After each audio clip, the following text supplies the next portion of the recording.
love is a decision. It's not just like it's not just a feeling. So it's not like it would hurt me when he wouldn't say. I mean, I wanted him to say it, obviously, but it was like I love you, and I knew that was my side of the deal, and I knew that he would come along. But we were really good friends, and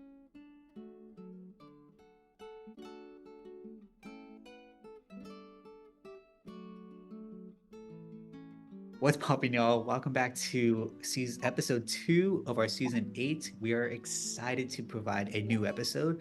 As you guys can see, we have 2 special guests, one amazing couple. For those who don't know who they are, who are y'all and how are you guys? hey everyone, thank you so much for having us today. It's really a pleasure. So we are the Ponces. My name is Alba, My name is Frank. and we have been married for 16 years now.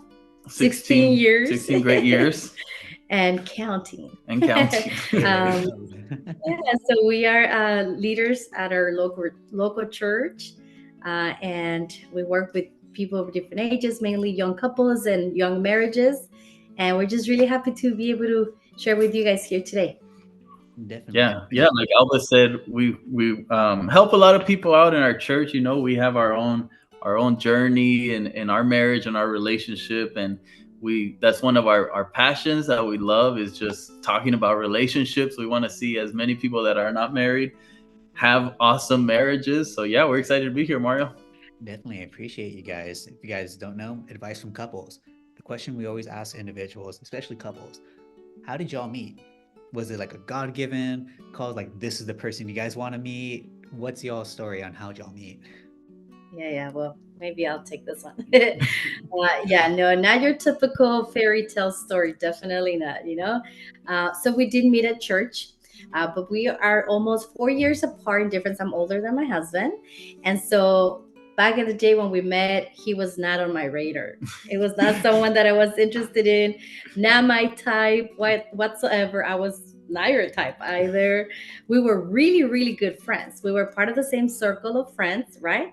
We were all involved in music. We were all involved in serving at church. And so we were really, really good friends, but I had no interest in a romantic kind of way towards him. And I don't think you did either, obviously. But I didn't. We were really good friends, and then we didn't see each other for maybe like a whole year. That you moved away from the church somewhere else, and so we didn't see each other for about a year. And then a year after, he came back to our church, and he was very handsome. So he caught my eye, and from my perspective, I think that was the first time that I laid eyes on him, and I was like, okay, well, maybe we can talk about this. But we were really, really good friends, and so we didn't really want to ruin anything there. We didn't want to try something and then not work out and then be awkward because all of our friends were the same. And so we didn't go for it right away. We prayed for about a month. We decided we're going to talk about this, we're going to pray, and then after this 1 month, if we feel that we want to move forward with something more than a friendship, then we'll go for it. And what happened after that? No, yeah. So we were both, like she said, she's a singer, amazing singer. I'm a musician.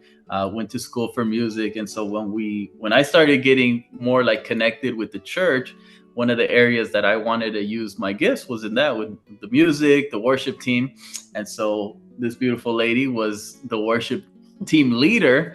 And so I was the bassist. Come on now, slapping the bass.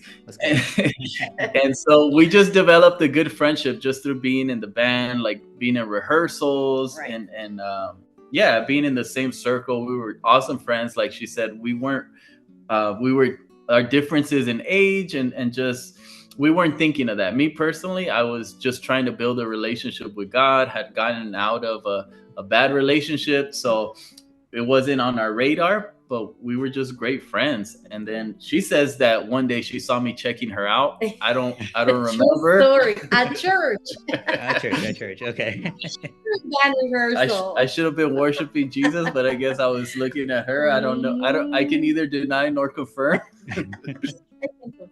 but yeah, we just started building a strong friendship, and eventually it turned into an interest that we had for The each other. funny thing though is that when we decided that we wanted to be more than just friends, that we wanted to just to start a boyfriend girlfriend relationship, all of our close friends were mad.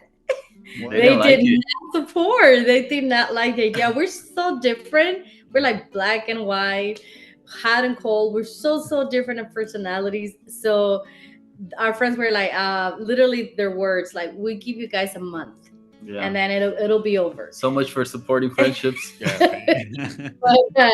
But 16 years later, Hey, come on now. we still together, and obviously more in love than ever, and serving God. Hey, come on. And yeah, that's pretty much how we met. Definitely, that's amazing. And you mentioned that your friends didn't support. So the question becomes, at what point did you guys realize that this is the person that you want to spend 16 years plus more Right. of your life with each other? Yeah, well, I'll tell you my side, and then I think it came to me as faster than it did to him. So he was my first boyfriend at age 22.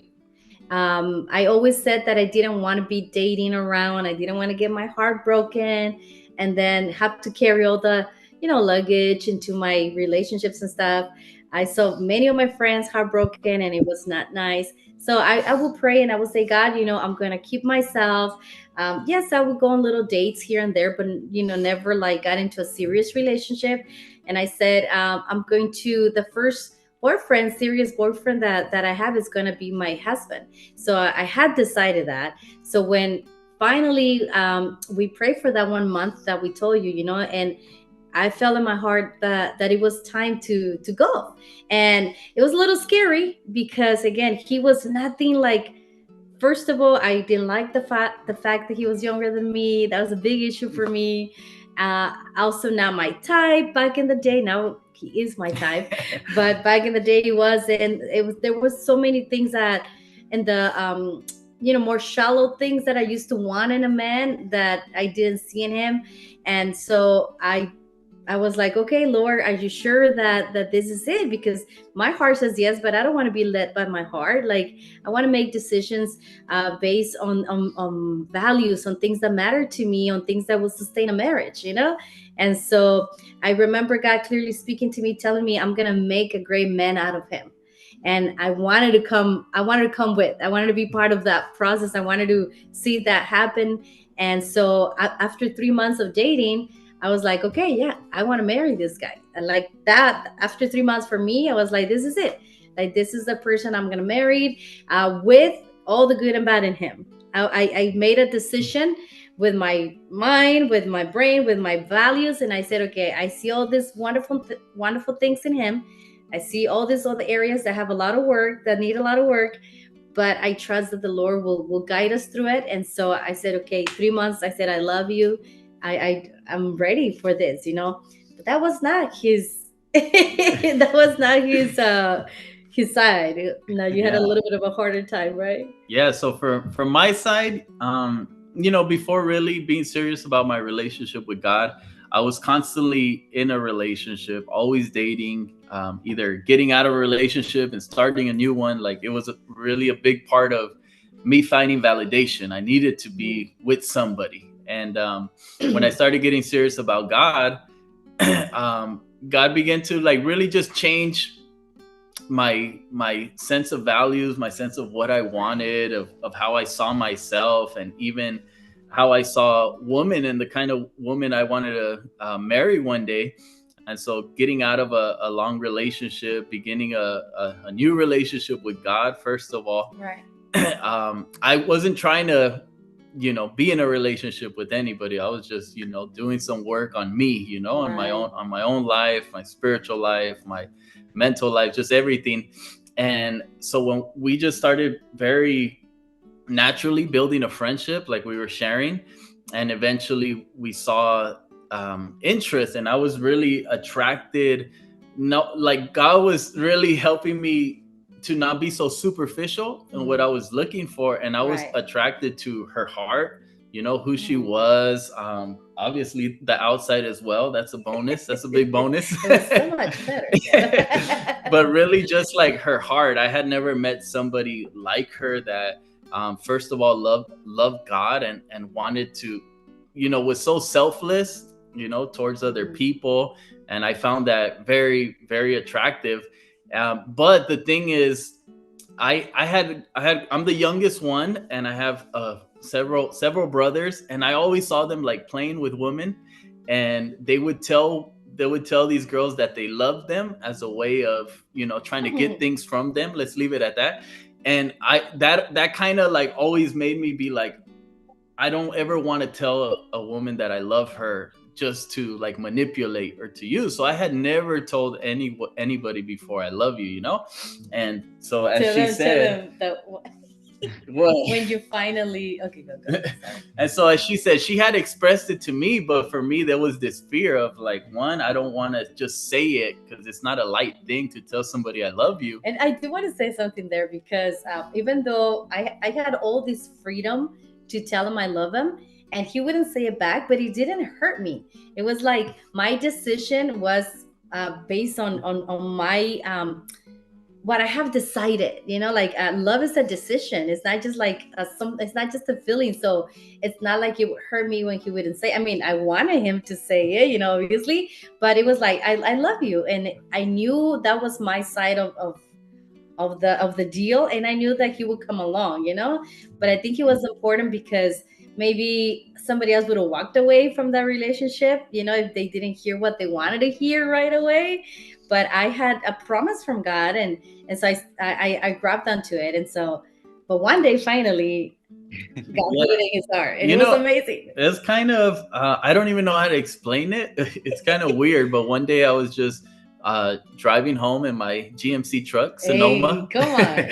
My first truck ever, first car ever. And I got home in my parking lot, and I can't explain it. It's almost like God downloaded an idea in me that like I was able to love her. I know it sounds kind of weird, but it was almost like just this thought, this idea from God. Right, And right, right. I felt so happy. I called her. I'm like, guess what? I love you. But he was so excited. I was so excited, almost like this freedom that I felt that God gave me, that I can love this person. And You know? I mean, it was amazing. When he called me, he was like, babe, guess I what? was so pumped. Like, I love you. I love you. So I'm like, oh my God. Like, it was amazing. And so it was awesome because I was like, okay, good.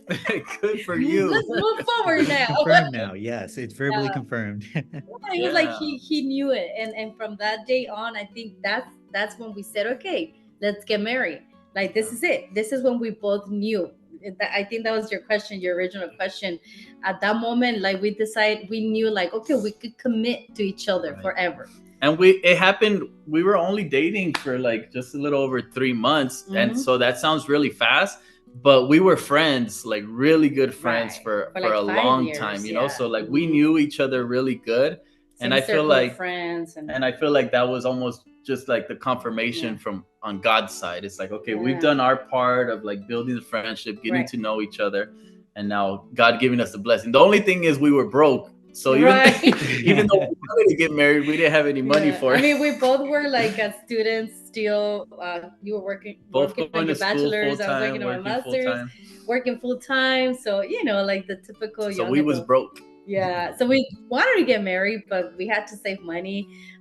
So from the time that we started dating to being engaged and then getting married was like 2 years, Yeah. right? Yeah, our process was a year dating.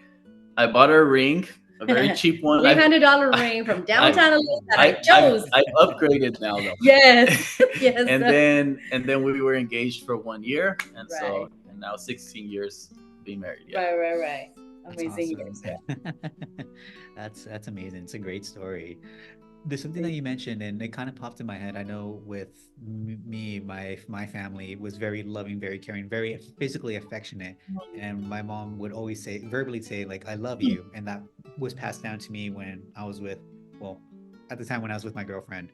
I wouldn't say I love you, but I would show a lot of affection and stuff like that.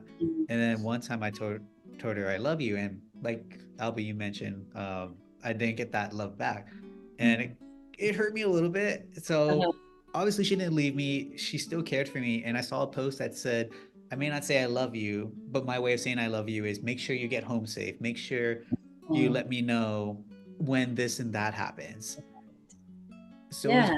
it's really cool, like you mentioned, Elba, that they may not verbally say I love you yet, though Yeah. their actions and they're verbally saying it in a different way. Yeah. Yeah. And one of the things that I think helped us, or at least I know it helped me, in not getting offended or not taking it too harsh. It's the when I knew that I loved him, when I have made that decision in my mind, like this is the person I wanted to marry. It was not a decision just made with the heart. It was a decision. It was almost like I had committed myself to whatever process God was going to take him through. So I was like, okay, I grew up in a family that showed overly too much affection, so I was Yeah. hugging and kissing and all these things, and he grew up completely opposite, like no affection whatsoever, never celebrated his birthday. Like birthdays for me were a huge deal. And some of the problems that came up in our relationship, were because of our upbringing. Yeah. Like I wanted him to show the same kind of, at some point in our relationship, I wanted him to display the same kind of affection and love that maybe my family did growing up, but that wasn't natural to him. So I remember that it was something that I had to like not take personal, and really be like, you know what, I'm gonna teach him how to show affection. I'm gonna teach him how to love me, how to show me that kind of affection that I need. And he was a great student. And I also learned to not take it personal. Tell him the first time that you had your music, what's it called, Recital. your recital, that you didn't Well, invite me. before that, like I literally never saw my mom and dad hold hands or Mm. kiss or any of that, and so we would, when we were dating, I couldn't hold her hand. Oh my God, yeah. It sounds so silly now, In but public. it's like PDA, like no, like I couldn't Holding hold her hand hands. in public. It felt so Or awkward, kiss me or peck me, nothing, So when nothing. she says that she had to teach me, like literally, like she had to teach me, I never saw it, and maybe also my personality as an introvert didn't help either. Yeah. But what she was saying, I went to school for music, and so I was not used to being celebrated. I don't remember a Right. birthday that I was ever celebrated or anything. When I got my bachelor's, she had to force me to even go. Like I didn't even want to To go. I'm his like, who cares? I finished. to your graduation. Yeah, who needs a celebration? And so even like my music recital my senior year, like I wasn't even interested in her coming, because to me it was like those things, Yeah. I wasn't used to that. And those things we had to talk about, because to me it was important that he will make me part of his life, of his environment, of whatever was important to him. And back in those days, like music was his life, that's what he lived for. So I wanted to be a part of that world. It was important for me to make myself part of that, because whatever was important to him, I also wanted to be part of. So I mean, it cost us some arguments early Yeah. on in our marriage, because we didn't understand each other. We were speaking different love languages. And so, but that's when God comes into play. I have to say, because God was always like our center, the center A marriage. of our marriage. So when we wouldn't understand each other, when we would fight about things because we were very different, we will always go back to, okay, first of all, divorce is never in the question. Breaking this up is never in the question. So how are we going to fix this? And so there was a lot of talking involved early on, uh, teaching or showing one another the ways that we felt loved. I remember even we did this exercise with our notepad or notebook. Remember, Mhm. like for like 3 years. Yeah. Hmm. Every week, like we're so different, and nobody had taught me how to be a husband, nobody taught her how to be a wife, and we had a hard time in our first years with communication. Yeah. So I don't remember where we got the idea, if somebody told I us, think I or read it somewhere. Yeah. So what we did is we had a notebook A where journal a journal where every week we would write to each every other, like Tuesday. to learn to communicate in a healthier Yeah. way. And so I would share with her what was in my heart, what were some things that Right. I wanted to see from her, what asking her what were some expectations she had for me. Yeah. And then the following week she would write back, and that helped us so much to learn to Yeah. communicate in a healthy way. Yeah, I think communicating clear expectations, I think is something very, very important in every relationship. A lot of times, some of the main issues that go on in a relationship are unmet expectations, and and sometimes expectations that the other person doesn't even know that you have of them, you know. And we think that because we feel and we receive love in a certain way, we think that that's the way that naturally comes, to the other person as well, and that's not the case. We're two different people, so we had to be very humble and very patient with one another in teaching one another what made us feel love, to even to the extent that we would say these are three things that you can do that will make me feel love. That even that specific. Sure, like a lot of people might say, well, that's not romantic, like he should know to buy you flowers, he should know to do this. And the truth is, like, no, in real life, it doesn't come natural. Some things don't come natural to us, and we need to be humble enough to allow our spouse to teach us what's the best way to make them feel love, what's the best way to make them feel valued, and help them, or bring joy to their lives. I think that's very important, because a lot of couples nowadays, they have all these expectations, unspoken rules, and they get upset and they get mad because those expectations are not met, and it's never going to work, because your spouse or your partner is not meant to fulfill you. They can't. That's a big job. You could teach them little things here and there, but to be upset about something that hasn't been met, it's just not fair. Yeah. I think we went on. I know you're good. You're good. And it kind of goes into that one question about struggles. Like, what is the struggle that you guys went through? And well, a lot of struggles in marriages, whether you're a follower of Christ and you have that foundation, you're still going to go through a lot of struggles and trouble. It's how do you overcome, Yeah. and how do you be mature about Mm. Yeah. situations when they're difficult? And Yeah. communication is a big one. Yeah, well, I think, and I'm just to be completely honest, like our first 2 years of marriage were pretty bad. Like we were close to getting divorced. We just didn't, because we have made that commitment to God that we wouldn't, until death do us part. And but we did have a lot of issues, because I had daddy issues, growing up, a lot of things, unresolved problems. And again, we were so different, and we had all these expectations. So one thing that really helped us to work through those things, besides our faith, was having mentors. And around year 3 of our Yeah. marriage, that's when we met Pastor Pablo and Pastor Elni, and they became our mentors. Yeah. We were friends first, and then they became our mentors, and they really having their perspective, a third set of eyes, looking into our relationship, from with godly eyes, with the godly perspective, looking in and saying, hey, you're wrong, Frank, you're being prideful here, or Alba, you're being too jealous, like, why are you being so insecure, and really meeting with them literally weekly, right? Yeah. Saved our marriage. God really Free used them. counseling. Free counseling, baby. We would go eat dinner together, and then just they would just like bring that godly perspective into a relationship, Yeah. and we both agree that we would submit to their guidance Yeah. and their mentorship, and I that think really helped I so think much. the first few years we struggled a lot, and in Mhm. big part because we were isolated. We didn't Yeah. Oh we yeah. didn't have other married couples as friends. Yeah. Yeah. That's a Like big it one. was pretty much just me and her in Doing the our best own we could. world, doing the best we could Yeah. with the little that we knew. Yeah. And so we had no other friendships, and like she said, we didn't have anybody speaking into our lives, somebody Right. modeling for Right. us, somebody counseling, pouring into us, Mhm. somebody that we had Calling us given out. permission Yeah. to correct us if we needed to be. So we would Mhm. just fight, and in my mind I'm right, in her Mhm. mind she's right, Oh going my back God. and forth.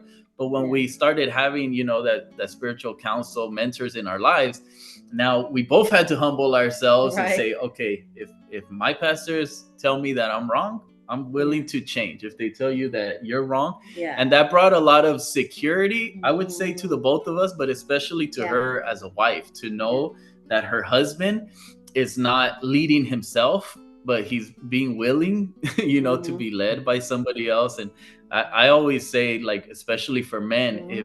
if you're not willing to let someone lead you, why should your wife follow you? Why should your Mhm. children follow you? Where are you leading them to? Just yourself, Yeah. And so I think it brings a lot of security on Definitely. her, and knowing that, like, okay, my husband's not on his own, not just in his own wisdom Yeah. trying to figure it out, but he has somebody in his life that is bringing direction and Yeah. is willing to correct them if anything is wrong. Yeah, definitely. That's a big thing you mentioned, Frank. That being undercover, John Baveri talks about that. It's having someone above you that has either has the experience, has that knowledge, or even just having a third perspective. Because Yeah, when we're in the moment, having a conversation with our wife or with our husband, we're present. We have all the knowledge, Yeah. biased knowledge, and just knowledge of our significant other. Then when we have a third party come in who doesn't have that bias, yeah, it's very yeah, assuring to know Yeah. where everyone else stands, if that makes yeah. sense. Yeah. Yeah. And just to add to that, I think, especially as men, both men and women, we're naturally prideful beings. We think we're right all the time. Uh, but especially as men, I think we struggle with that even more. And I'm grateful. This might sound kind of weird, but I'm grateful that we're at a place of kind of brokenness in our marriage, where we're kind of like fed Yeah. up with, like, man, we can't figure it out. We're Yeah. arguing so much. There was no joy either. Yeah. Yeah, and so I'm grateful that we kind of were at that place of brokenness where we Mhm. were willing to recognize, like, okay, I need some help. Like, I don't know what I'm doing, I don't know everything, like, I haven't figured this out, I Mhm. need some help. And I'm grateful, because maybe if we weren't struggling hard those early Yeah. years, maybe maybe for myself especially, maybe I would have never gotten to the place of humbling myself and Yeah. recognizing, like, I need help from somebody else that knows a little bit more than me, that has more Yeah. experience than me. So sometimes brokenness is a great thing. Yeah. And I think another thing that helped us to work through our struggles and issues, I think, was really just like giving each other. Once we brought that third, perspective into our marriage, our pastors, we began to give each other a lot more grace and a lot more forgiveness. Like, um, we kind of like held back a little bit on the blaming part of things, and on the just complaining. Like one of my biggest things, or I guess one of the things that you disliked about me the most and early in our marriage was my jealousy and my complaining. And all the jealousy and complaining was, I didn't know it was destroying my marriage, and it was coming from a place of insecurity.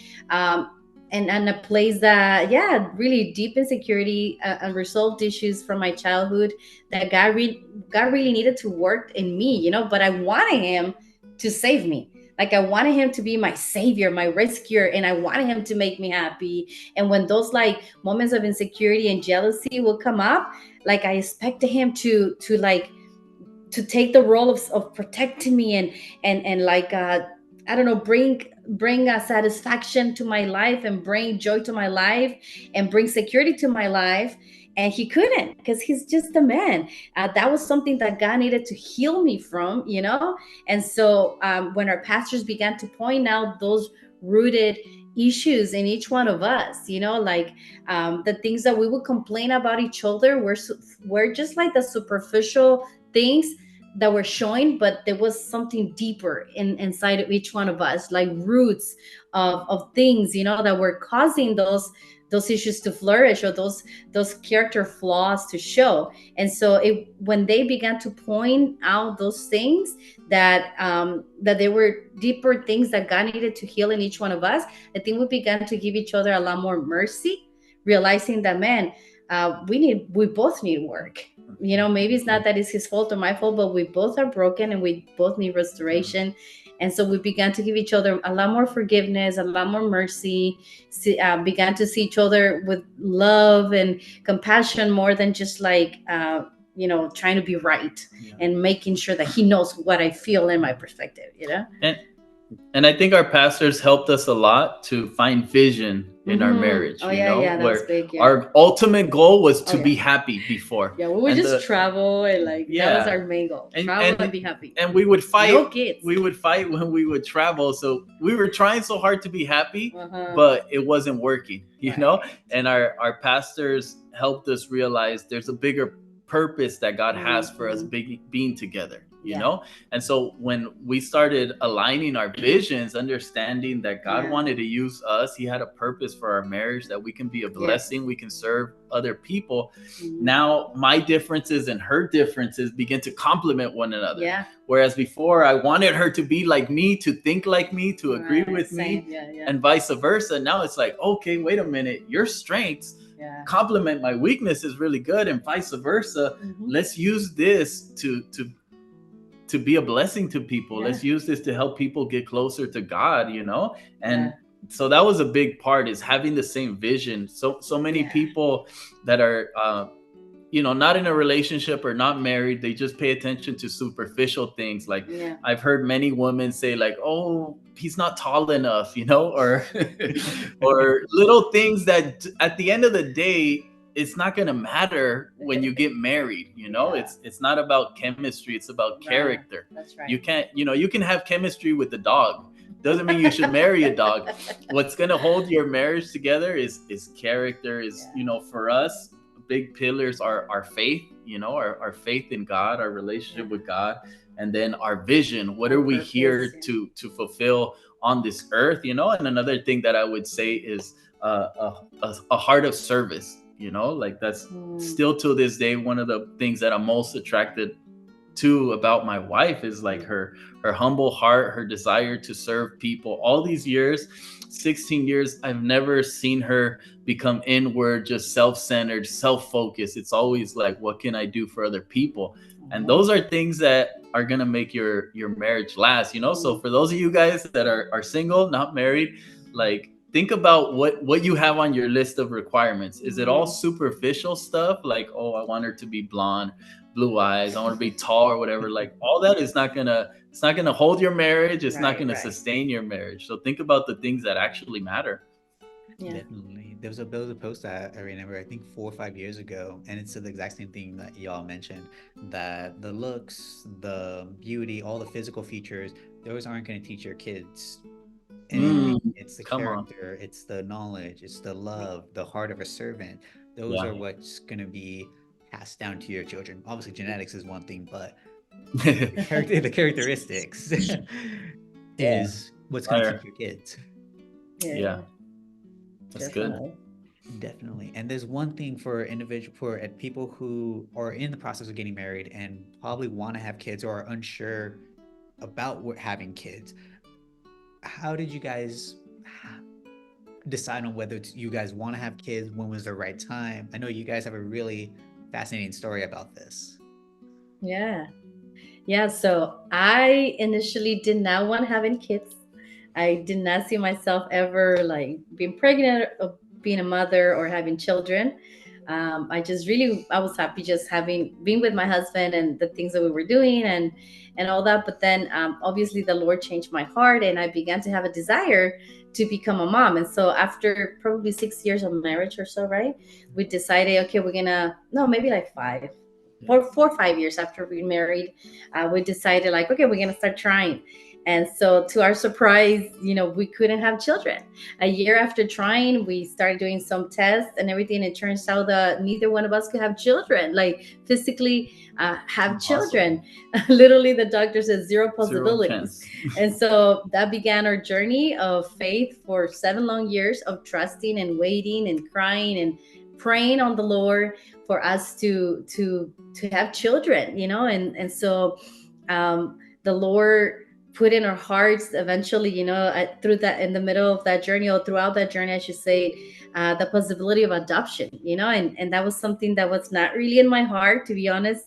I'm not like a great person to say like, oh, she's a good person. She wanted to adopt all along. That was not me. I was like, I want my belly to grow. I want to be pregnant.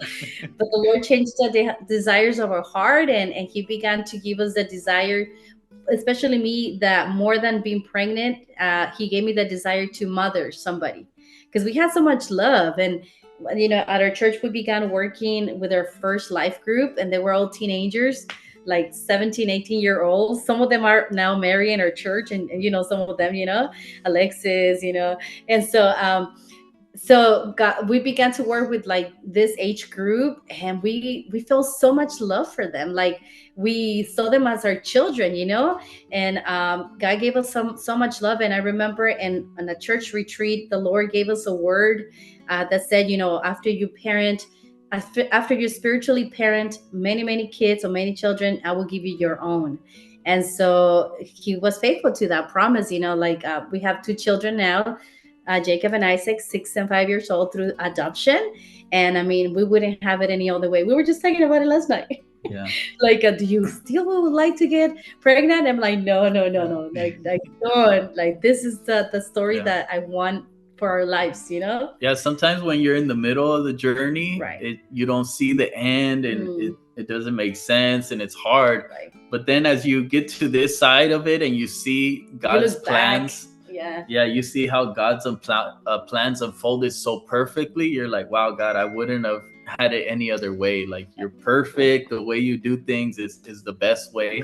And yeah, that journey, going through that together, Oh, it yeah. strengthened our marriage so much. Definitely. It strengthened our faith in God. It's like, if we've been through that, like, we can get through anything, kind of thing, and yeah. Yes. Yeah, no, that's awesome. That's awesome. That's a really big thing. And I don't know the statistics or numbers, but I know personally with my family, children have always been the priority. And sometimes that makes or breaks relationships. And Mhm. it's awesome that through God's grace and that journey, you guys were able to have two kids, and at the same time also mentor. When you guys didn't have kids, you were able to mentor and help out those who needed a spiritual parent. Yeah. And I think that really definitely changed our hearts to wanting to just parent somebody, than just, well, it gave us a desire to parent a child through adoption, more than just like wanting to have something from my own womb, working with all these different teenagers, that some of them were fatherless, motherless, or broken families. Like, I was like, man, if I could love someone that is not even related to me, and it's just literally a teenager with so much drama, but still, like, God gives me so much love for them. Like, how much more would it be for a child? And I remember God put in my heart, He imprinted this in my heart to say, when we decided to adopt a child, that the Lord told me, like, this child may not be from your blood, but he's covered in my blood. And so you're gonna love this child forever, and all the fear went away at that moment. Like, I was like, okay, Lord, the child that you bring to us, this is it. We're gonna love him, he's gonna love us. And 2 boys after, I'm like, yes, Lord, he wants one more, but I'm okay. Don't pray for that. We're thinking. That's awesome. That's awesome. Yeah, no, kids are a blessing. Being a teacher is so much fun. Just Yeah. you hear so many different things, and they're just great gifts from God. They have so much joy and wisdom, surprisingly. Right. But yeah, that's all that we have for today. Thank you guys so much for your wisdom, your knowledge. We're excited.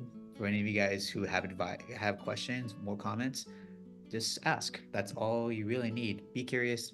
And as always, PSA, pass a smile, stay safe, always be awesome. And we'll see you guys next time. Bye. All right, Thank you, Mario. Mario. Take care. Awesome.